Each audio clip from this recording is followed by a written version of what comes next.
Olá pessoal, boa noite. Sejam bem-vindos ao podcast oficial da Wise Money. Eu sou o Diego Camacho, CEO e fundador da Wise Money, e hoje a gente está recebendo dois convidados para contar um pouquinho sobre os investimentos, como eles começaram a investir. E hoje nós vamos receber o Eduardo, também conhecido como Cadu, e o Kelsen, para bater um papo com a gente aqui. A ideia é que seja um papo bem descontraído e que a gente possa transmitir um pouco como que é esse mundo aí de investimento e peer-to-peer para o pessoal. Bom, pessoal, boa noite. Eu sou o Kelsen, tenho 28 anos, sou analista de dados da área de exatas, né? Trabalho num banco hoje. Eu conheci esse projeto da Wise através do amigo do Diego. Na verdade, eu já conheci o Diego antes, por um período atrás, mas esse projeto veio através de um amigo dele. E aí, conheci o Cadu, trouxe o Cadu também para o processo da Wise Money. E hoje tem esse tamanho todo, essa proporção toda. Estamos aqui para falar do... Eduardo, Cadu, né? Como que você faz? Conta um pouquinho pra gente. Eu sou especialista de segurança e informação, também sou de TI há muitos anos, estou 43 anos. E aí o Christian me apresentou, não consigo, acabo chamando ele de Christian. O Kelsen me apresentou ao Wise, e quando ele viu que eu ficava muito investindo assim, sempre naquele CDB muito tradicional, ou alguma outra aplicação do banco assim muito tradicional, e ele falou, cara, vem conhecer isso aqui comigo. Já tem uns 2 anos isso, acho que vamos fazer, tem 2 anos agora que vamos completar.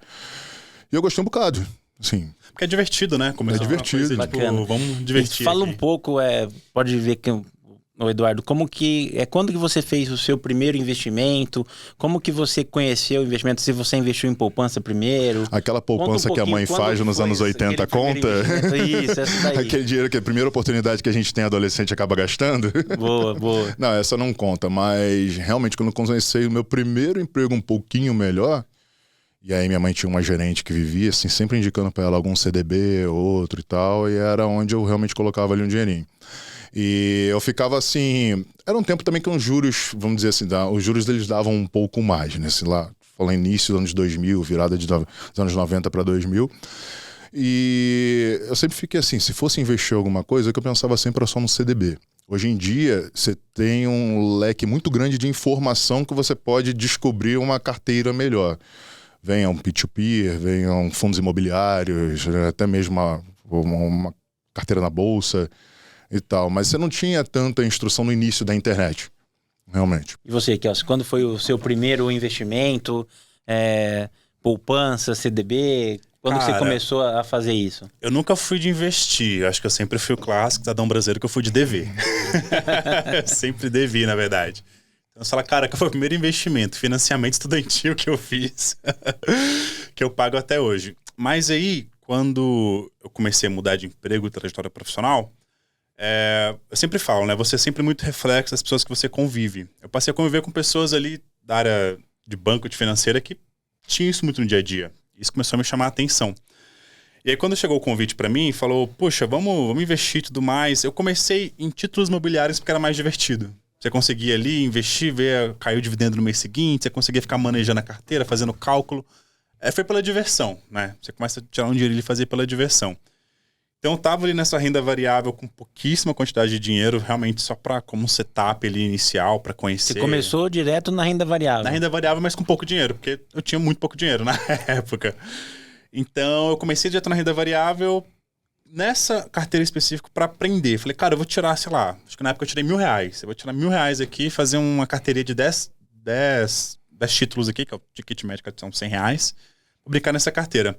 E aí, quando esse amigo ele veio falar que, Wise e tudo mais, eu falei, cara, não tem dinheiro pra isso, tá pagando conta, tudo mais, não consigo. Ele falou, cara, mas é baratinho, é R$50, é R$30 que você começa.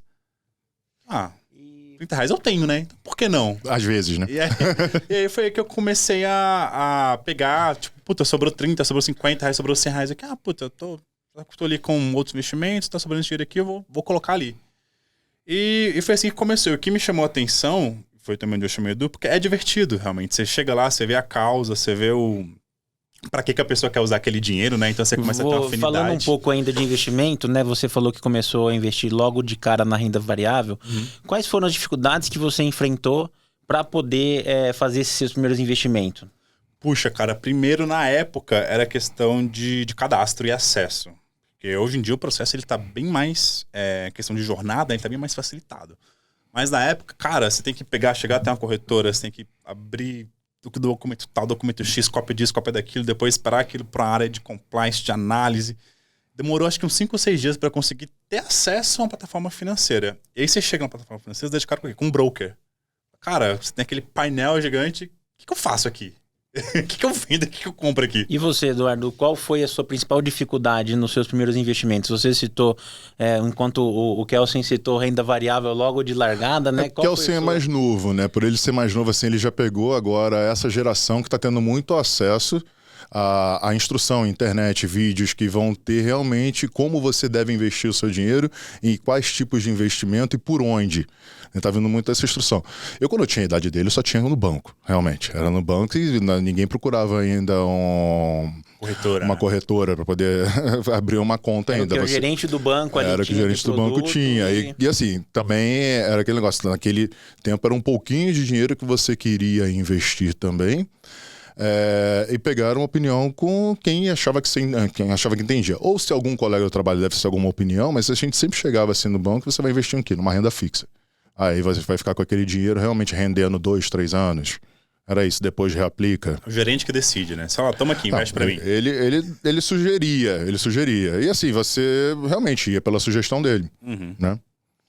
Ele batia a meta dele. E nesse ponto, né, o Kelsen com a renda variável, você com esse modelo de negócio, né, de um negócio de investimento mais conservador, como que vocês começaram a medir o que vocês estavam ganhando, né, ali em questão de resultado? Vocês faziam algum acompanhamento? Como que vocês trabalhavam isso?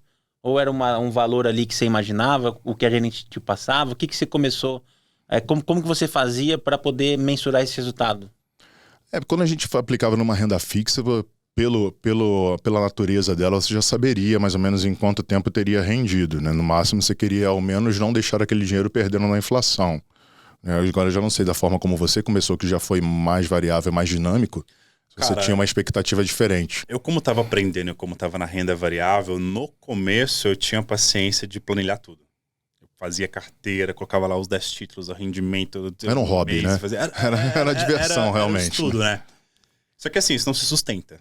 Você faz isso 1, 2, 3 meses, você... Você cansa. E aí você passa a acompanhar o total. Puta, eu tinha R$1.000, agora eu tenho 900, agora eu tenho 800, agora eu tenho 1.100, 1.200. Isso cansa, isso não se sustenta. Então, quando você tem ali uma interface que faça isso por você, de certa forma...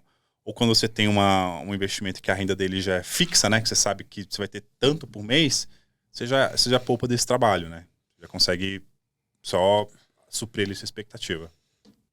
Vocês comentaram bastante sobre o que foi ofertado de produto, como você começou, né? Se vocês fossem começar de novo hoje, o que vocês fariam de diferente, algo que vocês não fariam agora, que vocês fizeram quando começou a jornada de investir em qualquer que seja o produto e não faria hoje? Puxa, cara, eu acho que eu daria na época mais um pouquinho de atenção para o fundo de emergência, né? Que você precisa ali ter a questão da renda fixa mais garantida. Quando eu entrei nesse processo de renda variável, a gente estava saindo do ápice de investimento variável, então dali ele tendeu a degolar muito.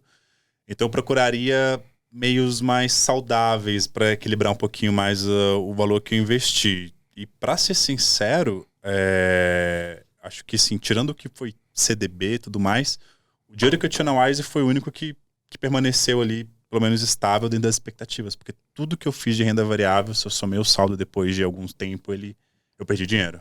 Porque foi a época, é impeachment, é troca de presidente, é inflação, é dólar. Tem então, uma diferença aí que eu acho que tem o fator idade. A partir do momento que você tem assim, as outras responsabilidades que você... eu tenho pouco ou um médio dinheiro a ser investido, mas agora eu tenho uma responsabilidade de casa, de família, de filhos para poder sustentar, então não vou arriscar tanto. Eu vou naquilo que for mais realmente garantido. Isso deve variar muito hoje em dia com a questão da idade. Se você não tem tanta responsabilidade, os jovens hoje estão investindo um bocado, porque eles estão na casa dos pais. Se der errado, eles não vão... Exatamente, o que eles perderem não vai fazer aquela falta do tipo, putz, estou preocupado com o meu aluguel do mês que vem. Entendeu? Então, eles podem arriscar muito mais. Se fosse para eu dar Uma dica pro Eduardo, de 20 anos atrás, realmente, que ainda estava na casa dos pais e estava começando a fazer meu segundo emprego ali, um investimento. Eu falei, cara, dá uma olhadinha nisso aqui, tenta... estuda sobre bolsa, estuda sobre algo mais arriscado, mas porque se você ganhar, se você perder, foi uma experiência. E quando você chegar lá mais na frente, você vai ter essa experiência. Excelente. Vou aproveitar, então. O Kelsen, ele citou algumas vezes já a Wise, né? O Wise Money. Mas vamos lá, como que você conheceu o peer-to-peer, né? Qual foi o seu primeiro contato com peer-to-peer?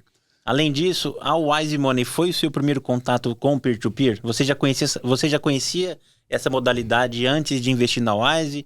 Conta um pouco pra gente, Kelsen. Cara, eu nunca tinha ouvido falar. Pra você ter ideia, o termo peer-to-peer, quando você fala pra gente assim, que é de tecnologia, a primeira coisa que você pensa no Emule. Você tá compartilhando arquivo. Você tá compartilhando arquivo. A primeira ideia é que você, peer-to-peer é torrent, é coisa de Emule.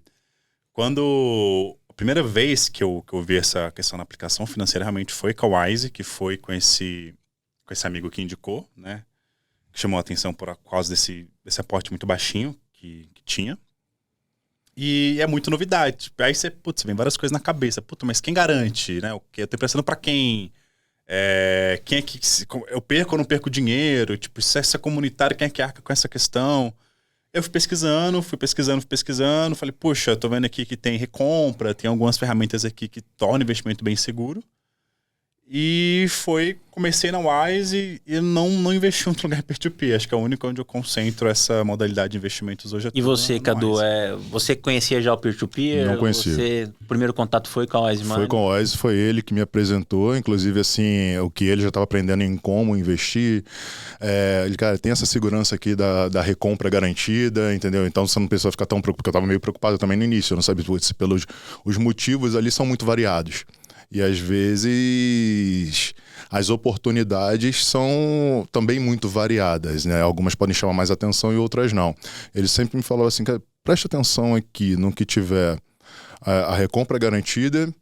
E qual era o outro item mesmo da estrelinha? Taxa de juros. Não, isso aí foi o que você falou agora mais recentemente. Eu não fazia isso. Eu fazia pelo feeling. Mas eu lembro que tinha a recompra garantida. E o nível do risco. Nível do risco. Tinha o azulzinho, né? O azulzinho. E conta pra mim, vocês estão gostando da Wise Money? O que vocês estão achando? Você viu a dica que eu dei pra ele, né? Tipo, você olha pra estrelinha e você olha pra azulzinho. Você viu que eu comentei no começo, fala, cara, eu quando cheguei tinha um home broker cheio de informação, cheio de número que eu me confundi um pouco. E aí essa questão dessa experiência, dessa interface, além de facilitar, isso populariza, né? Você fala, cara, investe no que faz, investe no que tiver estrelinha. Tanto que eu fui explicar para os outros no trabalho, eu expliquei dessa forma. Entendeu? Eu também passei lá para um outro colega meu do trabalho, também era novinho, tava pensando no que ele ia investir, tudo mais. Eu falei, cara, a simplicidade disso aqui que você vê, qual é o motivo que estão pegando as cotas, o dinheiro que está sendo financiado, tem uma garantia de recompra e tem o nível do risco. E aí você pensa, como a cota é baixa e tem a recompra ali garantida, você tem assim essas duas garantias. Acho que é divertido, né? Você fica ali no aplicativo. É dinâmico. Pode ter aquela questão de imagem. É bem dinâmico, né? Acho que, sei lá, cara, o que me fez colocar dinheiro mês a mês, isso aí é um passatempo, é divertido. É pouco dinheiro e você começa ali. Putz, o cara quer fazer faculdade. Putz, eu valorizo muito que quer fazer uma faculdade, então vou ajudar esse cara aqui, entendeu? Tem uma questão pessoal ali também. Por isso que acho que é bacana, simplificou o acesso. E hoje, quantos % do seu portfólio está investido em peer-to-peer hoje, né? No caso, não sei se vocês investem em outras plataformas peer-to-peer, mas quantos % hoje do portfólio aqui de vocês estão investidos em peer-to-peer? E se vocês realmente recomendariam essa modalidade para outras pessoas, né? O meu no primeiro ano estava cerca de 20% a 30%. E aí depois, agora no segundo ano, 2022, eu mexi num CDB que tinha terminado e tudo mais, e agora eu acho que ele está em torno de 50%. O que eu tenho no CDB é mais ou menos o que eu tenho também no peer-to-peer. Tem uma probabilidade dele passar desses 50%, justamente por causa desse dinamismo, entendeu? A qualquer oportunidade ali que é interessante, pode ser de 100, 200 reais, 80 reais e tudo mais, você vai colocando, você vai vendo que daqui a pouco você está passando o que você tem investido, que tem que ser em montante. Edu, e acho que também, não sei se é o seu caso quanto o meu, mas eu tenho, acho que metade do que eu tenho investido em peer-to-peer hoje não foi dinheiro que eu coloquei. Foi dinheiro que eu fui colocando um pouquinho, aí tipo, o tempo vai passando, ele vai gerando, ele vai acumulando. Você vai reinvestindo, você vai reinvestindo. Putz, não, você pegou 50% da sua renda de investimento e transferiu para peer-to-peer? Não, cara, eu comecei pequeno, aquilo foi crescendo, conforme passando os anos, quando você vê que ele tomou tal tamanho que ele já representa bastante a... Quando vem ali assim uma notificação de que teve uma oportunidade renegociada e que aí tem aquele dinheiro agora livre para saque, você pode pegar e reinvesti-lo. Ver outras oportunidades ali que são mais interessantes. Se você não quiser fazer o saque, pode reinvesti-lo. Uhum. No meu caso, eu não invisto em outras tecnologias de peer-to-peer. A Wise Money foi a primeira e a única que eu conheci. Sei lá, pede um concorrente seu que eu não sei dizer o nome. Não conheço muito bem quem está operando nesse mercado. Mas eu tenho ali realmente uns 30, 35% de hoje isso investido. Quando eu comecei, puxa, era bem menos, mas eu tive bastante desinvestimento nos últimos anos por causa dessa crise financeira. E é o que eu te falei, é um dinheiro que você vai deixando lá que ele vai gerando, quando você vê, ele cresce. Se eu recomendo, cara, super recomendo, para quem tá começando, não como, foi uma fonte muito expressiva de investimento, eu não vou pegar todo o meu investimento que tá aqui e vou transferir pro P2P. Não, porque essa não é o objetivo do investimento, não é o perfil dele. Começa pequeno, vai colocando ali um pouco de dinheiro que você sabe que você não vai precisar durante um tempo, né? Que você tá ali para você daquele objetivo. E vai começando, aquilo vai acumulando, vai girando e vai ganhando o tamanho próprio. Todo mês você coloca um pouquinho ali. Um pouco, eu super recomendo. Não recomendo que tratem como, minha carteira secundária de investimentos. Acho que não é o objetivo, mas como se fosse uma coisa para você conhecer, para você crescer nessa área, recomendo sim que comece ali com E nessa linha aí, Cadu, conta um pouco pra gente qual que é o seu resultado disso? Qual que é o ganho médio, né? O porquê que o peer-to-peer ele é atraente? Conta um pouco pra gente entender, porque muitas pessoas, elas falam peer-to-peer, elas associam a risco muito elevado, né? Mas o qual é esse resultado? Assim, o que eu tenho lá da minha última análise que eu fiz do tanto que já foi depositado, o tanto que eu recebi somado ao tanto que eu recebi de cashback e a provisão de ganhos em até 3 anos, ele está variando entre 30% e 40%. O que é bastante, acho que não mais. O meu tem 50% hoje. Está em 50%, já está em 50%. Acho que como agora eu já estou passando de 2 anos, então ele está só crescendo. Que eu estou pegando o que vem ali de recompra e eu coloco como um reinvestimento. Uma coisa interessante, né? As pessoas talvez elas não visualizam logo de primeiro, mas essa renda passiva, né? O fato de reinvestir, Sim. né? E vai criando essa bola de neve positiva, né? E uma coisa também que eu gostaria de perguntar... Aumentou a inadimplência, né? Da sua carteira do peer-to-peer. Qual que é a sua reação? O que você faz, né? Quando você vê essa inadimplência subindo? Qual a reação? O que vocês pensam? Bom, eu como tenho a política de só comprar coisa que tem recompra garantida por conservadorismo. Mas tem inadimplência assim mesmo, que fica ali marcando o quanto que está inadimplente num período. Isso. Até que seja renegociada a recompra, né? Então, mas como eu tenho esse hábito de só comprar coisa que tem recompra, cara, essa inadimplência aumenta... Sendo sincero, você relaxa. Eu nem acompanho muito a taxa de inadimplência ali depois, porque a recompra ela tem 3 meses, né? Então, tipo, no gráfico lá, 3 meses, ela cai 0. Então, assim, se a pessoa, você não pode pagar, aconteceu alguma coisa, teve alguma entrevista, a gente tem o CNPJ por trás.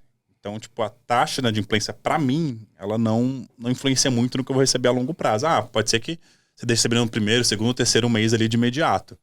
Mas depois daquilo ela estabiliza. Então, tendo essa segurança que eu adoto de comprar tudo que tem recompra, para mim ela não faz tanta diferença. Mas eu acredito que para quem faça ali uma carteira mais diversa, assuma ali propostas que não tem recompra, por causa do perfil de riscos, tem uma análise de riscos que às vezes é bem compatível com o que mostra lá nas sessões. Então, tipo, você pega o cara vermelhinho, você vê que ele tende a atrasar mais, o cara verdinho tende a atrasar menos. Eu acho que o perfil de classificação que o processo faz para trazer o cara para a carteira, ele é bem positivo. Então, acho que todo ali é um know-how de coisas para você se adaptar ali, escolher exatamente como você quer conduzir ali o risco da sua carteira. Eu, assim, nesses 2 anos, eu fiquei sempre notando de que o nível de inadimplência ele costumava estar sempre um pouco menor do que o de ganho. Até então. Não lembro se em algum momento eu vi algum nível de inadimplência que tivesse um pouco maior. Eu levei quase 1 ano para passar pela primeira recompra. E aí quando você tem a primeira recompra, você putz, então realmente ali eu posso relaxar que se mesmo que a inadimplência esteja crescendo, ela vai dar uma queda depois e aí o nível de ganho só vai continuar subindo, né? que vocês, olhando esse tempo que vocês estão investindo em peer-to-peer, né? Quais são as vantagens que vocês identificaram do peer-to-peer em relação aos outros investimentos?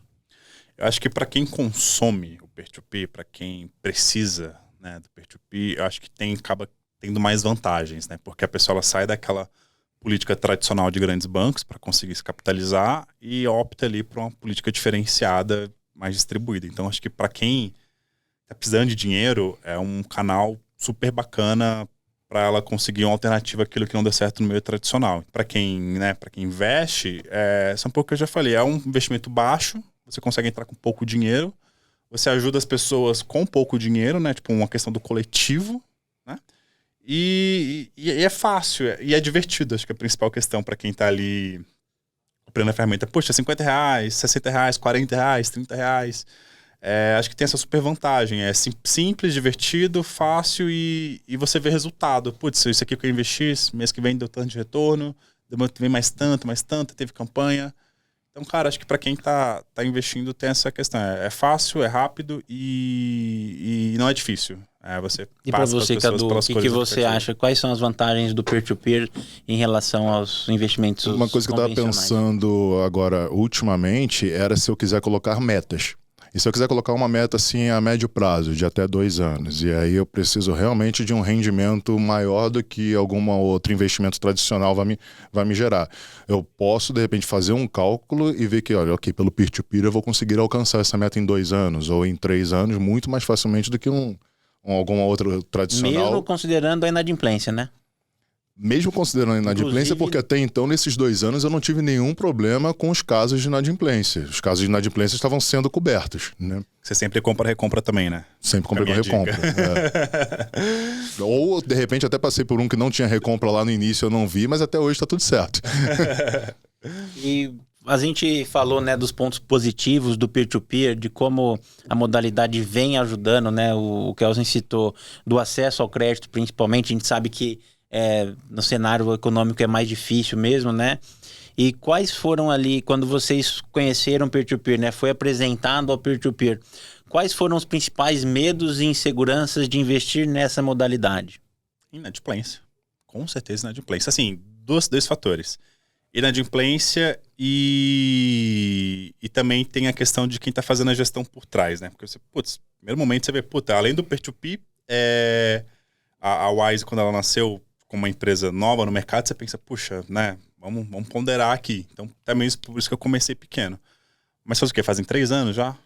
A Wise está com 2 anos e meio operando. 2 anos e meio. Então, o primeiro fator aqui a gente tira porque, cara, desses 3 anos, a Wise mais que superou o que a gente esperava em relação ali a disciplina de recompra, de análise de crédito, uma coisa que eu comentei no começo, a quem ela está fazendo dentro da carteira. Então isso ali, facilmente a gente conseguiu comprovar que era algo super, super efetivo. E a inadimplência, no primeiro momento, é o que mais assusta. Fala, cara, eu vou emprestar dinheiro para um cara que supostamente não teve no banco, né? Tipo, né? Que cara é esse? Que tá é legal você estudar ali situações e situações, né? Porque tem realmente ali o motivo do empréstimo. Uhum. Tem motivos no empréstimo que mesmo que tivesse ali a recompra, às vezes você pensa assim 2 vezes, não vou investir nisso. Eu tenho uma carteira que várias oportunidades outras estão bem mais interessantes, que talvez não rendam ali por uma diferença de 0,5%, tanto quanto aquela outra, mas ok, não tenho olhado nenhuma que não tenha mais a recompra. Mas assim, daqui a 2 meses eu vou completar 2 anos já investindo e realmente não tive assim nenhuma insatisfação que fosse tipo o tanto de inadimplência que está batendo em comparação ao que já rendeu, né? E a inadimplência ela pode ainda ser suprida, não tem o porquê. E você vai se protegendo, né? Que o Cadu falou. No começo eu tinha bastante, o que eu mais investia? Ampliar negócio, estudar, pagar faculdade. Quando eu tinha financiar a dívida, você já... Pagar cartão de crédito. Né? Aí você já teme um pouquinho. No primeiro momento, acho que eu não tinha feito compras, mais que tenha recompra, no primeiro momento eu não tinha comprado para financiar dívidas. Aí passou um tempo, acho que uns 6 meses, eu lembro que eu fiz a primeira. Eu falei, vou tentar aqui. Aí deu certo, você vai lá e faz a segunda. Ao pouquinho você vai abrindo ali as possibilidades e vai estabelecendo as suas confianças. Mas certeza, a inadimplência é o que mais assusta quando você ouve falar desse modelo, dessa proposta. É o primeiro X que vem na cabeça assim, a inadimplência. Onde que tá mais forte a Wise? assim, em questão de estado? Hoje a gente atua em todos os estados, tem empréstimos em todos os estados, né? Ali do Brasil. Porque eu acabo notando que tem muitas São Paulo, no sul, que seja Rio Grande do Sul, Santa Catarina e Goiás. Foi o que eu notei, assim, que apareciam mais nas oportunidades. A gente hoje, a maior parte dos empréstimos são do estado de São Paulo, né? Até pela proximidade, por exemplo, do empréstimo consignado privado. A gente começou por São Paulo, estado, para ampliar esse produto, né? Mas a ideia é chegar aos 4 cantos do Brasil, né? Uma coisa que a missão da Wise, ela nasceu muito para democratizar um pouco isso, né? É realmente dar acesso a quem não tem acesso ao crédito nos bancos tradicionais e de maneira justa, né? Com taxas de juros mais atrativas e também mostrar um pouco ali, trazer uma usabilidade, uma facilidade para a pessoa conseguir investir, né? Então hoje eu acho que quando você vai investir ali na Bolsa de Valores, você tem que entender sobre a ação, você tem que fazer uma análise, você tem que fazer tudo. Não vejo um modelo de investimento mais fácil de se explicar do que emprestar dinheiro para o outro, né? Então você pode emprestar dinheiro para uma empresa, emprestar dinheiro para uma pessoa física, emprestar dinheiro para uma empresa que vai, enfim, todas as possibilidades, né, desse empréstimo. Então acho que isso daí a ideia é exatamente essa, para que possa desdobrar nos 4 cantos aí do Brasil. E de onde veio, Diego, a ideia? Tipo, quando que você sintetizou, assim, cara, eu vou fazer isso? Eu acho que eu falei algumas vezes, né? Como empreendedor, é muito difícil acesso a crédito, né? Normalmente os bancos, eles têm uma facilidade de te emprestar quando você tem dinheiro. Quando você tem dinheiro, você não precisa de mais dinheiro, né? Pegar um empréstimo. Então, tive uma primeira experiência empreendendo, do qual tive algumas dificuldades, né? A gente precisa passar por esses aprendizados. E quando eu precisei de grana, não foi no banco que eu consegui, né? Foi entre amigos. E aí ali alguns amigos me emprestaram grana, eu consegui resolver a situação. E aí depois, ao longo do tempo, 2018, que foi a resolução do Banco Central, né? De CEP, já tinha ali algum gatilho de fazer alguma coisa similar, né? Algumas peer-to-peer já nascendo ali, né? Aqui no Brasil é um mercado relativamente novo. Mas, e aí, no entanto, surgiu a ideia. Chamei uns pessoal, como eu sou estatístico, né? Conheço bastante gente que trabalha em bancos. A gente montou um time forte ali e colocamos no ar a Wise, né? A gente ficou mais de 1 ano operando pré-operacional para desenvolver a plataforma e tudo mais. E aí encontrei os sócios aí que embarcaram na ideia comigo, acreditaram num PPT e tamo aí. Então teve uma regulamentação, né? Você falou que teve em 2018, Sim. que o Banco Central regularizou a modalidade de empréstimo pessoa física e você, através disso, conseguiu um nicho de mercado, na verdade, eu nasci um pouquinho antes do peer-to-peer no Brasil, né? Os primeiros peer-to-peer já tem aí quase 10 anos, né, no Brasil. No entanto, o peer-to-peer é uma modalidade que já vem de fora.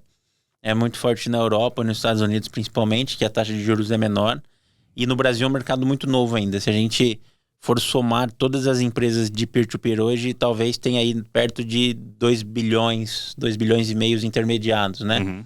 E aí a tendência é que esse mercado cresça ainda mais, né? Tem alguma resistência quanto às questões dos bancos? Olha, os bancos, alguns vêm com uma oportunidade, né? Então tem bancos já com licença para operar peer-to-peer. E por que surgiu essa resolução, né? Alguns anos atrás foi muito debatido para ter competitividade, né? Para não ficar tudo concentrado no mercado de crédito nos grandes bancos. Então, as fintechs, né, buscaram meios, né, o surgimento das fintechs muito explosivo, e o Banco Central está sempre procurando formas de diversificar isso e dar opções para os clientes, né, para a população. Então, o peer-to-peer é mais uma ação do Banco Central para gerar essa competitividade entre bancos e fintechs e dar mais opções à população. Bom, pessoal, boa noite. A gente vai chegando ao fim aqui. Queria agradecer a participação de vocês, a disponibilidade de responder as perguntas, contar um pouco da história de vocês investindo, como começou, né? Queria saber se vocês querem fazer alguma consideração, Kelson, Eduardo. Agradecer o convite, assim, foi muito legal da gente também conhecer o que está por trás de onde o nosso dinheiro está.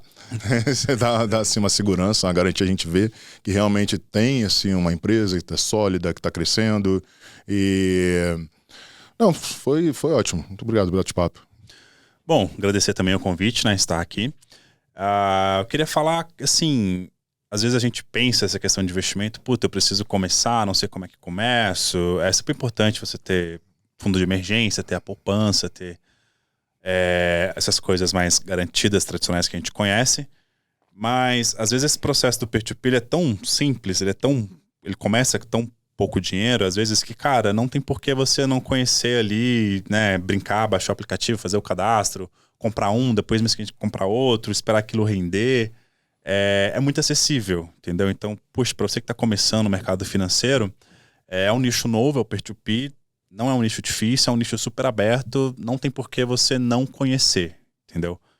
É pouco dinheiro, é pouco investimento no começo, tem algumas informações, vai aprendendo alguns conceitos conforme o tempo vai passando, e enquanto antes você começar, né, no mundo de investimentos como um todo, mais cedo você tem ali um pouco de fundo, ali, um pouco de caixa para você operar. Então, super convite para quem não conhece Peer-to-Peer, para quem não conhece outras modalidades, você é jovem, novo, né, que sobra ali qualquer quantia no fim do mês, cara, comece a investir, comece a aplicar o seu dinheiro, porque a segurança financeira é algo muito, muito importante conforme a gente vai crescendo na vida. E é isso. Maravilha, obrigado. Muito obrigado. Mais uma vez aí, e bons investimentos. Obrigado. Obrigado. Obrigado, pessoal. Boa noite.